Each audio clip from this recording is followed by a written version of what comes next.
신명기 4장 5절에서 9절까지 성경 봉독하시겠습니다. 내가 나의 하나님 여호와의 명하신 대로 규례와 법도를 너희에게 가르쳤나니 이는 너희로 들어가서 기업으로 얻을 땅에서 그대로 행하게 하려 함인즉 너희는 지켜 행하라. 그리하면 열국 앞에 너희의 지혜요 너희의 지식이라. 그들이 이 모든 규례를 듣고 이르기를 이 큰 나라 사람은 과연 지혜와 지식이 있는 백성이로다 하리라.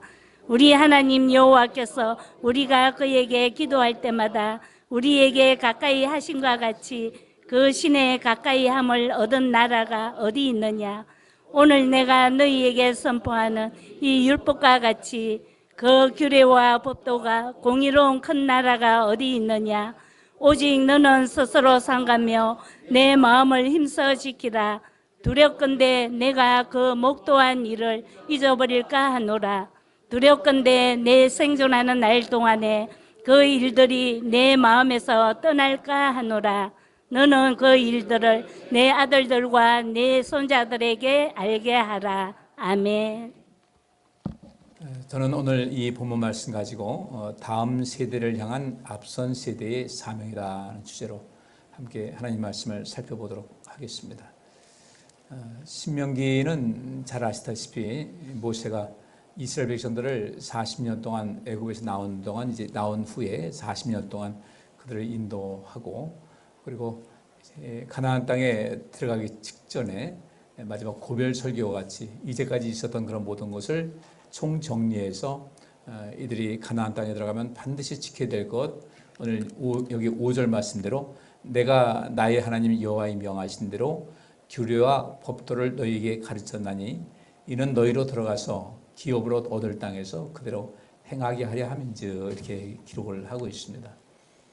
가나안 땅에 도달했다고 해서 모든 것이 온전한 것은 아니죠. 이제 거기서 어떠한 삶을 살아가느냐가 굉장히 중요한 것인데 모세는 이 신명기를 통해서 과거에 있었던 모든 사건을 계명을 주실 때부터 다 하면서 어떤 때 하나님께서 우리와 함께 하셨고 어떨 때 하나님의 징계가 임했는지를 이야기하면서 우리는 다시는 과거에 잘못된 어떤 경험은 이제 되풀이하지 말고 미래를 향한 온전한 삶을 살자는 이런 간절한 부탁이 담겨 있습니다.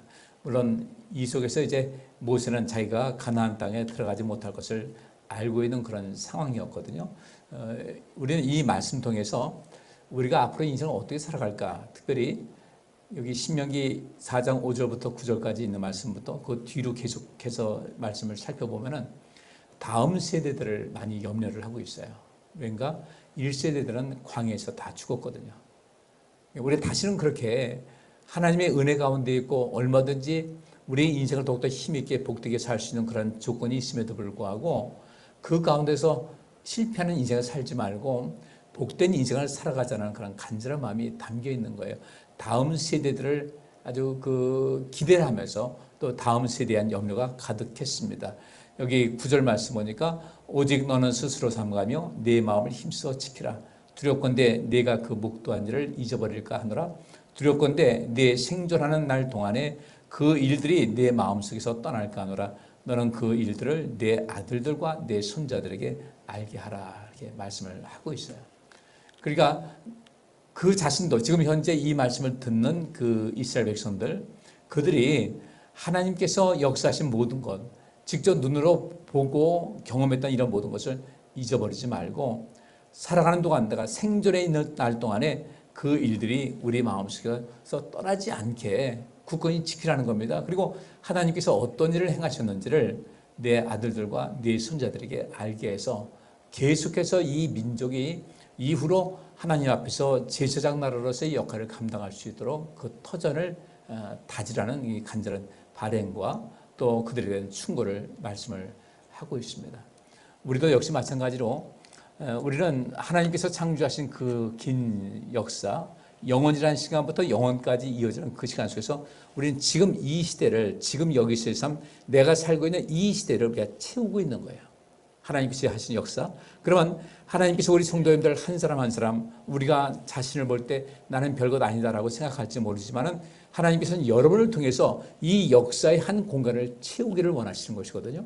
그러면 하나님께서 내게 주신 그 역사의 한 공간을 나는 어떤 모습으로 채울 것인가? 내가 비록 작은 것 한다 할지라도 이것이 주변에 주는 영향력이 있기 때문에 그 역사를 큰 모습으로 바꿀 수가 있다는 것이죠. 우리는 그래서 이 시기를, 내가 살고 있는 이 모든 속에서 나의 삶을 온전하게 하나님을 기쁘시게 하고 이 세상에 선한 영향력을 행사할 수 있는 그런 삶을 살아가는 것이 이후에 주님 나라에 갔을 때 주님께 평가받는 그런 것이 됩니다. 단순히 어떤 일을 했기 때문에 공력이 있다, 사실 그런 것은 아니거든요. 좀 넓게, 제가 자주 드리는 말씀이지만 하나님께서 원하시는 세계관을 가지고 세상을 바라볼 수 있어야 돼요. 그리고 이 시간적으로도 마찬가지로 내가 사는 그 시기만으로 끝나지 말고 다음 세대에 내가 어떤 것을 물려줄 것인가를 생각해야 되는데, 사실 그 가운데 중요한 것은 우리의 다음 세대들, 내 가정의 다음 세대들에게 어떤 것을 물려줄 것인가가 굉장히 중요한 것이죠. 오늘 어린이 주일을 통해서 이 말씀을 함께 상고하고자 합니다. 첫째, 여기 4절 말씀 보니까 내가 나의 하나님 여호와의 명하신 대로 규례와 법도를 너희에게 가르쳤다 그랬어요. 모세는 하나님께로부터 말씀을 받아서 그가 가장 중시했던 것, 이스라엘 백성들을 앞서 나가면서 인도하는 것도 중요했지만 그 가운데 그들이 매일 이동한 것은 아니잖아요. 어느 한 지역에 있으면 거기도 꽤 오랜 기간을 머물면서 또 다른 곳에 이동하고 하는 것이 있었는데, 그 머물러 있는 그 기간 동안에 모세가 한 일은 뭐냐면 그 하나님께서 명령하시도록 규례와 법도를 이 백성들에게 가르친 거예요. 많이 가르쳤습니다. 그리고 그 가르친 이유는 너희로 이 가나안 땅에 들어가서 기업을 얻을 땅 그대로 행하게 하려면즉 너희는 지켜 행하라. 이게 이 명령입니다. 부탁이자 명령입니다. 그렇게 해야 되는 이유는 열국 앞에 너희의 지혜요 너희의 지식이다.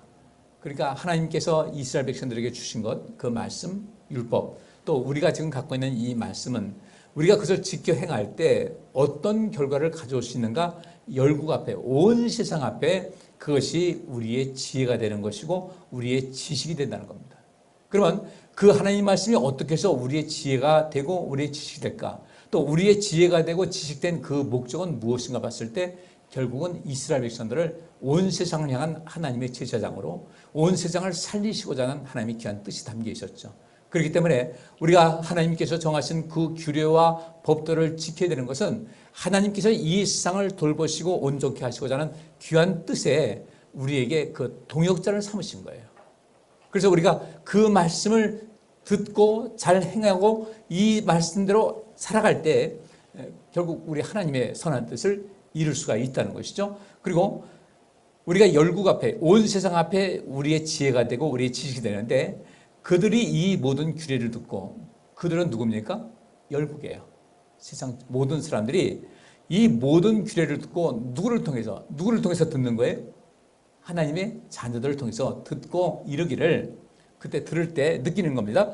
이 큰 나라 사람은 과연 지혜와 지식이 있는 백성이로다 하리라 그랬습니다. 하나님께서 우리에게 주신 약속이에요. 우리가 주의 귀한 명령, 또 이 규례와 법도를 잘 배우고 그것을 지켜 행하게 될 때 결국 그것이 어떻게 되는가? 우리가 큰 나라가 된다는 겁니다. 큰 나라. 여기서 나라라는 것은 하나님 나라의 모든 것을 더 확대되면 그렇게 되는 것이겠죠. 그리고 이 큰 나라 사람은 그들이, 세상 사람들이 본다는 겁니다. 이 큰 나라 사람은 과연 지혜와 지식이 있는 백성이라고 인정을 한다는 거예요. 그리고 이 말씀이 기록된 대로 한다면 우리는 어떤 사람이 되어야 돼요? 지혜가 있는 백성이 되어야 돼요. 지혜가 있는 사람이 되어야 돼요. 또 지식이 있는 백성이 되어야 되고 지식이 있는 사람이 되어야 돼요. 그리고 주변 사람들에게 이 사람은 과연 지혜와 지식이 있다. 그리고 이스라엘 백성들 하나님께서 택하지 않으셨습니까? 이 하나님께로부터 택하신 저 백성은 정말 지혜와 지식이 있는 백성이다. 그래서 주변 나라 사람들이 이스라엘이라는 그 나라를 보고서 그들도 하나의 그 벤치마킹 한다는 거죠. 우리도 저들이 믿는 하나님을 섬기고 믿고 저들이 받아서 지키고 그 지킴을 통해서 큰 백성이 되는 것대로 우리도 그렇게 살아야 되겠다라는 그런 동기를 부여하는 상황이 되어야 된다는 것이죠. 이렇게 주의 귀한 말씀을 우리에게 가르쳐 주시고 우리를 택하신 이유는 바로 이런 것이 있는 겁니다. 그래서 마땅히 우리도 이 세상 모든 사람들에게 저 사람은 정말로 지혜와 지식이 있는 백성이다. 그러면 이 지혜와 지식은 이건 절대적인 지혜와 지식입니다. 쉽게 말하면 상식에 통하는 그런 지혜와 지식입니다. 내가 갖고 있는 지혜가 지식인, 이 상식 있는 지혜가 있어야 되고 상식 있는 지식이 있어야 되겠다. 그래야만 이 상식이라는 것은 코먼센스 아니야. 보통 사람이라면 다 느낄 수 있는 그런 상식적인 선 안에서 그에 뭔가 하나를 얻는 거예요. 얹어가지고 더 큰 사람을 만드는 이런 것이 되는 것인데 우리가 그런 삶을 살아가셔야 돼요. 특별히 이 말씀을 하고 있는 것은 이렇게 돼야 된다는 것은 이렇게 되지 못하도록 하는 어떤 외적인 힘이 항상 우리에게 임한다는 것을 이야기하고 있어요. 여러분들, 하나님 말씀은 우리에게 생산성을 주는 그런 말씀입니다. 우리에게 생명을 주는 그런 말씀이고요. 하나님 말씀은 항상 우리를 더 크게 만들고 더 온전한 사람을 만드는 그런 말씀입니다. 바꿔 말하면 우리 하나님께서는 우리에게 끊임없이 생명과 생명력을 부여하시는 그런 말씀이라는 거예요.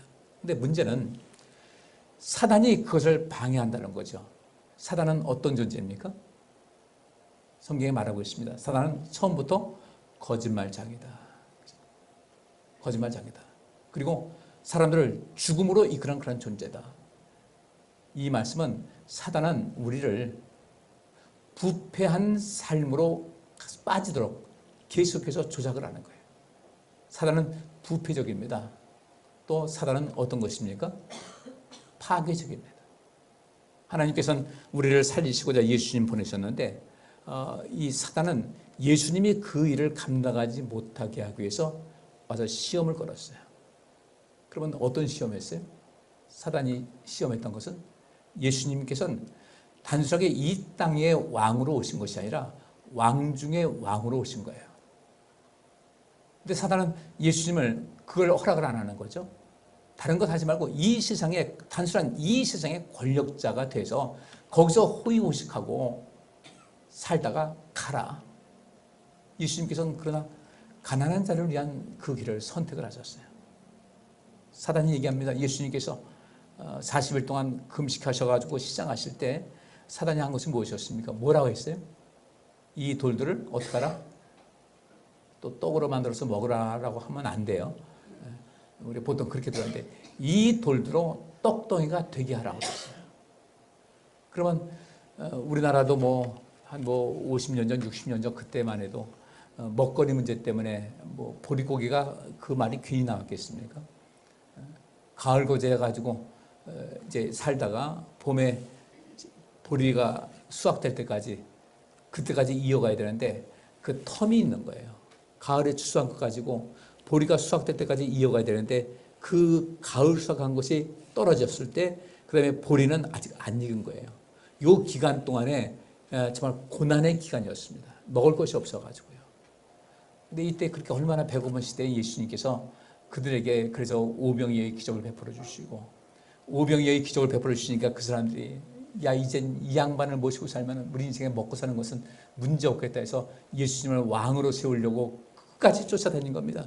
그렇게 쫓아다녔는데 예수님께서는 그것을 단호하게 거절하셨어요. 근데 왕으로 세우려고 했던 첫 번째 시도가 누구한테 있으냐면 사단이 먼저 했던 거예요. 그냥 왕이라 해라. 왕 해가지고 권세 잡고 권력 잡고 그들에게 음식 주면서 그들 조종하고 이렇게 해라 저렇게 해라. 근데 예수님께서 사람이 떡으로만 사는 것이 아니다. 하나님의 입에서 나오는 하나님 말씀대로 살 것이다. 그러면 우리가 인생 살려면요. 떡도 좋고 양식도 좋지만 하나님의 규례와 법도를 지키고 사는 것이 영원한 생명에 이르는 그 길이라는 것을 알게 해주신 거죠. 예수님께서 멀리 보신 거예요. 우리 성도님께서 멀리 보시길 바랍니다. 그래서 우리는 제가 세계관을 말씀드렸는데 공간적인 세계관, 그러니까 이 지구가 있고 우주가 있는데 그 공간적인 세계관 말고 내가 이 땅에 살다가 하나님의 부르심 받아서 죽었을 때 그 다음 세계까지 바라볼 수 있는 그 세계관을 가지고 살아갈 수 있어야 돼요.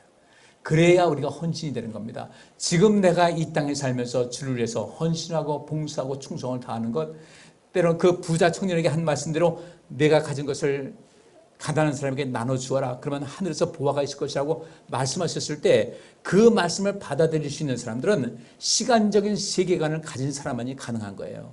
내가 그렇게 하면 하늘에서 보화가 있을 것이다. 보화가 굉장히 클 것이다. 근데 이 땅의 것만 바라보면 어떻게 살겠어요?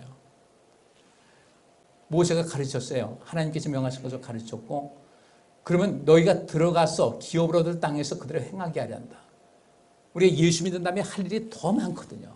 이것을 우리가 해나가야 되는데 어떻게 할 것인가. 결국 우리가 그렇게 하나님 말씀대로 살게 되면 우리가 지혜와 지식 있는 백성에 대해서 세상 사람들에게 존중을 받는다는 겁니다. 그리고 하나님께로부터 인정받는 것이고요. 근데 이 사람들, 하나님의 말씀을 잘 배우고 지켜 행하게 될 때 이 사람은 과연 지혜와 지식 있는 백성이 되고 주변 사람들에게 인정을 받아서 그 다음에 7절 말씀 보니까 우리 하나님 여호와께서 우리가 그에게 기도할 때마다 우리에게 가까이 하신 것 같이 그 신의 가까이함을 얻은 나라가 어디 있느냐 그랬어요. 그러면 여기 있는 대로 우리 하나님 여호와께서 우리가 그에게 기도할 때마다, 여기 우리는 누굽니까? 어떤 사람이에요?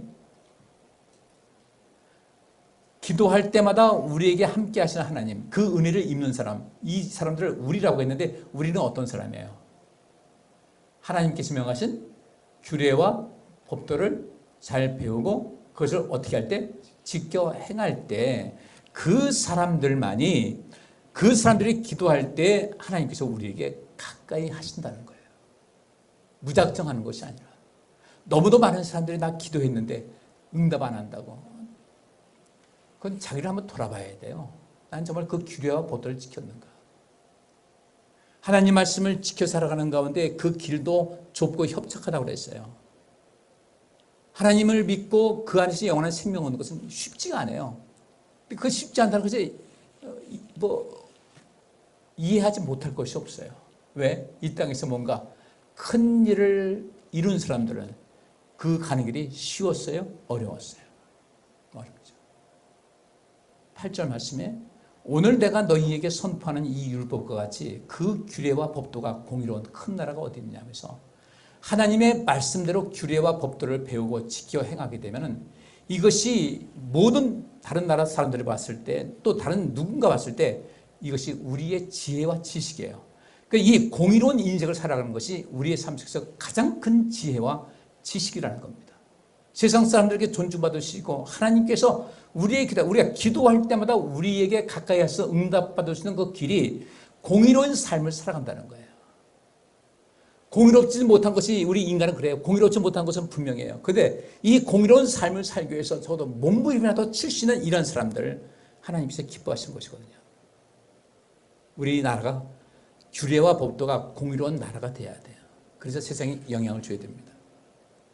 그래서 오직 너는 스스로 삼가며 네 마음을 힘써 지키라는 겁니다. 그리고 그 목도 한 일을 잊어버릴까 한다. 잘못된 것을 봤을 때 이렇게 하면 하나님의 심판이 오는구나. 이렇게 하니까 하나님께서 살리시는 거 알아야 되죠. 생존하는 날 동안에 그 일들이 마음속에 떠나지 않게 하고 그 일들을 내 아들과 내 손자들에게 알게 해서 바꿔 말하면 우리의 자녀들 소중하잖아요. 잘 돼야 되죠. 복돼야 되죠. 다 바라시잖아요. 그러면 우리 내 아들들과 내 손자들에게까지 하나님의 명하신 그 규례와 법들을 지키게 해서 그들이 계속해서 너희 가문이, 너희 민족이 세상 모든 사람들에게 지혜와 지식이 있는 큰 나라 사람이라는 말을 듣게 하라는 거예요. 이건 우리에게도 마찬가지예요. 우리 자녀들, 우리 부모님보다 더 나으셔야 돼요. 그죠? 안 그래요? 우리 부모님만큼은 살아야 되겠어요? 아니에요. 우리보다도 더 나은 모습으로 돼야 되는데 그러기 위해서는 우리가 그들에게 가장 전수해야 될 가장 중요한 선물이 무엇이냐면 그들에게 믿음을 전수해 줘야 된다는 거예요. 그렇지 않으면 믿음이 전수되지 않아가지고 나 큰 사람 안 돼도 괜찮아. 건강하게만 자라도록 그것이 아니라 나중에 어떤 문제가 생기는가? 그들이 죽느냐 사느냐는 이런 기로에 놓이게 된다는 겁니다. 자, 우리 하나님께서 우리를 복되게 하시는데 그 어떻게 우리를 복되게 하시는가를 좀 보셔야 돼요. 제가 두 곳을 좀 말씀을 살피겠습니다. 요한복음 14장 1절부터 3절. 너희는 마음에 근심하지 말라. 하나님을 믿으니 또 나를 믿으라. 내 아버지 집에 거할 곳이 많도다. 그렇지 않으면 너희에게 일렀으리라. 내가 너희를 위하여 처소를 예비하라 하노니 가서 너희를 위하여 처소를 예비하면 내가 다시 와서 너희를 내게로 영접하여 나 있는 곳에 너희도 있게 하리라. 아멘. 이 당시 예수님께서는 고난주간의 그 기간입니다. 죽음이 임박한 그때였어요. 예수님께서 내가 떠난다고 하니까 제자들이 근심을 합니다. 이때 예수님께서 너희는 마음에 근심하지 말라. 하나님 믿고 또 나를 믿어라. 하나님은 어떤 분이에요? 앞에 있는 말씀대로 그 규례와 법들을 지키는 사람들을 어떻게 해요? 지식을 주시고 지혜를 주시고 기도할 때마다 가까이 하시고 또 어떻게 해요? 그들의 삶 속에 확실한 보장을 주시는 분인데 예수님은 그 말씀하시는 겁니다. 하나님 믿고 나를 믿어. 절대 두려워하지 마라. 나는 지금 떠나는 것도 너희를 떠나서 나도 아쉽긴 알고 너희들도 아쉽겠지만 나는 너희를 위해서 또 어떤 일을 위해서 가는 거라는 거예요. 그냥 일 마쳤다고 퇴근하는 것이 아니라 또 다른 일을 위해서 간다고 하시면서 뭐라고 하시냐면 내 아버지 집에 거할 곳이 많은데 내가 그 많은 집이 있는데 내가 너희를 위하여 처소를 예비하러 간다는 거예요. 우리가 있을 곳을, 우리가 살 곳을, 머물 곳을 예비하러 간다고 하시면서 가서 너희를 위하여 처소를 예비하면 내가 다시 와서 너희를 내게로 영접한다. 영접하는 기꺼이 환영하겠다는 거죠. 기꺼이 내가 기쁨으로 받아들이고 너희의 입주를 축하한다. 주님께서는 지금도 우리를 위해서 일하고 계셔요. 그러니까 우리는 그분을 위해서 그 좋으신 하나님에서 그분의 뜻을 따라서 인생을 살아갈 수 있어야 돼요. 마태복음 28장 19절과 20절 그러므로 너희는 가서 모든 족속으로 제자를 삼아 아버지와 아들과 성령의 이름으로 세례를 주고 내가 너희에게 분부한 모든 것을 가르쳐 지키게 하라. 볼지어다 내가 세상 끝날까지 너희와 항상 함께 있으리라 하시니라. 여기 중요한 것은요. 볼지어다 내가 세상 끝날까지 너희와 항상 함께 있으리라. 주님께서 떠나시면서 하신 말씀이었어요. 이것은 이 14장에 있는 말씀은 예수님께서 죽기 전에 하신 말씀이고 마태복음 28장은 예수님께서 부활하신 다음에 하신 말씀이었어요. 볼지어다 내가 세상 끝날까지 너희와 항상 함께 있으리라. 그리고 우리를 위해서 처소를 예비하는 그 일과 우리와 지금도 항상 함께 하시는 그 모든 역사가 어디에 기록되어 있는가? 요한계시록에 기록이 되고 있는 거예요. 주님께서 우리를 그렇게 멋진 사람으로 우리를 복된 사람으로 인도하시는 그것이 있습니다. 그리고 우리가 이러한 하나님의 은혜를 안다면 내 소중한 자녀들에게도 어떻게 해야 되겠어요? 물려줘야 되고요. 우리 다음 세대도 좋은 것을 물려줄 수 있어야 돼요. 우리 주님께서 우리 항상 함께 했다. 어떤 사람에게? 하나님 말씀에 잘 듣고 규례와 법도를 지키는 자에게 함께 하시고 규례와 법도를 지키는 자에게 처소가 예비되는 것이지 아무에게나 처소를 주는 것이 아니에요. 우리 주님의 집은 싸구려 집이 아니에요. 주님께서 아무나 함께 항상 함께 하시면서 지켜주시는 분이 아니에요. 얼마나 공의로우신 분인데. 계속해서 신명기 4장 1절부터 4절 이스라엘아 이제 내가 너희에게 가르치는 규례와 법도를 듣고 준행하라. 그리하면 너희가 살 것이요 너희 열조의 하나님 여호와께서 너희에게 주시는 땅에 들어가서 그것을 얻게 되리라.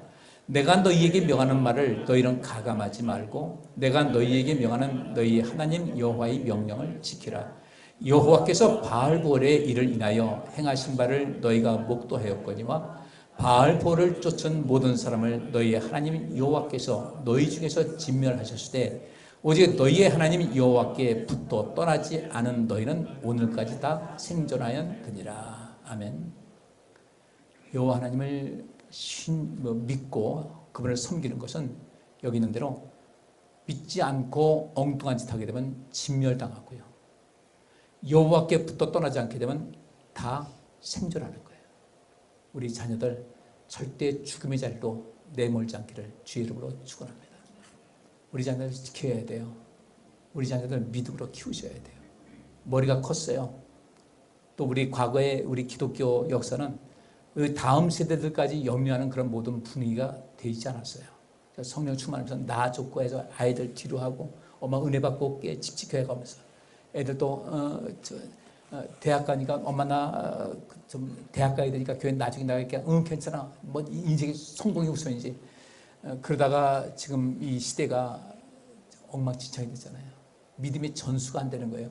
자녀들만 우리가 믿음을 지켜줬으면 이 한국의 기독교가 지금 이 모양 되지 않습니다. 근데 문제는 그들 그냥 내버려 두게 되면 이 땅에서 진멸된다는 거예요. 죽는다는 거예요. 자녀들 머리 크면 말 잘 듣지 않습니다. 그러면 하나님께 도우심 구해야 돼요. 하나님께 간절히 기도하세요. 눈물로 기도하세요. 그래야 내 인생이 바르게 되고 내 자녀들이 살아요. 그것만큼 중요한 유산 없어요. 내 자녀에게 딴 것 말고 영원한 생명을 유산으로 물려준다는 것, 이것만큼 중요한 것이 없어요. 누가복음 23장 26절부터 31절. 저희가 예수를 끌고 갈 때에 시몬이라는 구레네 사람이 시골로서 오는 것을 잡아 그에게 십자가를 지워 예수를 쫓게 하더라. 또 백성과 및 그를 위하여 가슴을 치며 슬피 우는 여자의 큰 무리가 따라오는지라. 예수께서 돌이켜 그들을 향하여 가라사대 예루살렘의 딸들아 나를 위하여 울지 말고 너희와 너희 자녀를 위하여 울라. 보라, 날이 이르면 사람이 말하기를 수태 못하는 이와 해산하지 못한 배와 먹이지 못한 젖이 복있다 하리라. 그때 사람이 산들을 대하여 우리 위에 무너지라 하며 작은 산들을 대하여 우리를 덮으라 하리라. 푸른 나무에도 이같이 하거든 마른 나무에는 어떻게 되리요 하시니라. 아멘.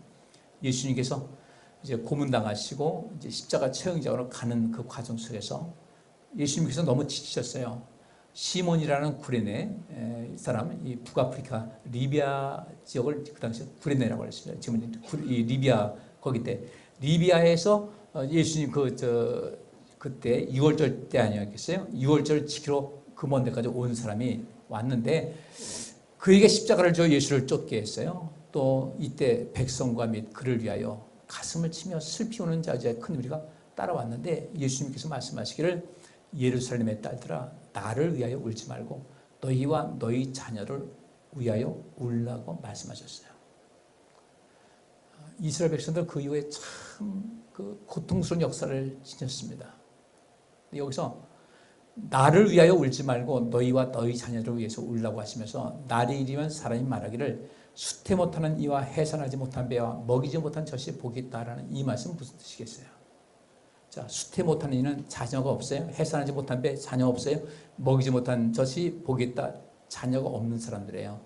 근데 사람들이 이들에게 자녀가 없는 사람들에게 당신이 복 있는 사람이다. 바꿔 말하면 우리나라 말로 하면 무슨 얘기예요? 무자식이 상팔자다. 왜?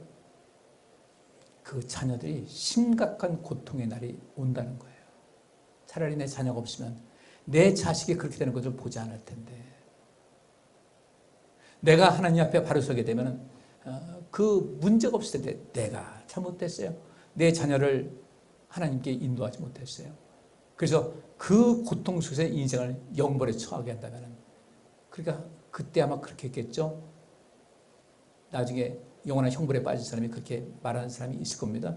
내 자녀를 그렇게 온전하게 하지 못한 사람이 이렇게 말할 수도 있을 거예요. 차라리 내 자식을 낳지 않았다면 욥이 그랬죠. 내가 우리 엄마가 나를 낳을 때 그날이 없었다면 자기 삶이 너무도 고통스러우니까 자기 태어난 날을 저주했어요.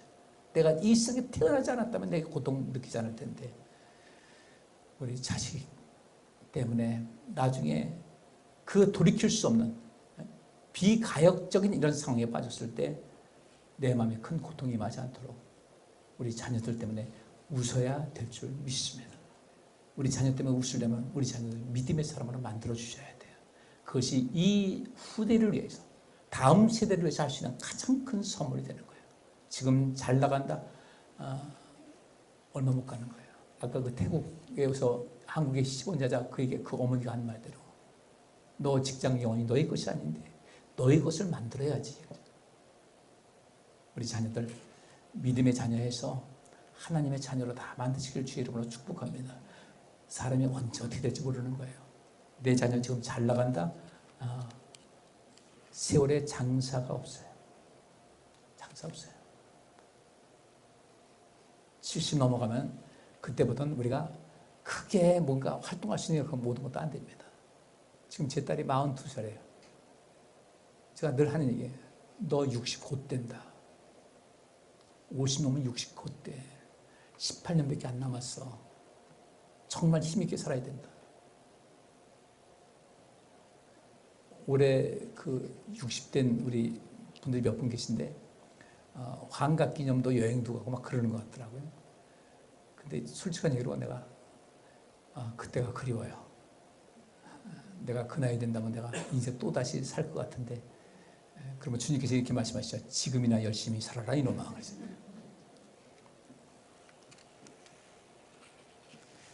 오늘 성찬식 주제는 하나님 내 생명 잘 유지할 수 있게 하옵소서. 내 자녀에게, 다음 세대에게 영원한 생명을 전수할 수 있는 그런 용기, 내 자녀를 위한 그 기도를 쉬지 않게 하여 주셔서 우리 가정에 온전히 대를 이어가면서 믿음의 가정 되게 하여 주옵소서. 기도하시면서 주님과 하나 되고 여러분 삶이 놀랍도록 새로워질 수 있기를 주의 이름으로 축복합니다. 기도합니다. 주님 감사합니다. 어린이 주일을 맞이해서 우리가 다음 세대를 생각합니다. 우리 가정의 다음 세대도 있고 대한민국의 다음 세대가 필요하고 온 세계의 다음 세대가 필요한데 주님, 우리가 저들을 향해서 무엇을 해야 되겠습니까? 우리가 저들에게 먼저 앞서 지혜로운 민족이 되어야 되고 지혜로운 사람이 되어야 되고 지식 있는 사람이 되어야 될 텐데, 그래서 이 시장을 온전케 해서 그들에게 선한 영향력을 행사해서 온 시장을 구원해야 될 텐데, 먼저 우리 가정을 그런 가정으로 인도할 수 있도록 우리에게 세임을 주시고 경각심을 허락하여 주옵소서. 예수 그리스도 이름으로 기도하옵나이다. 아멘.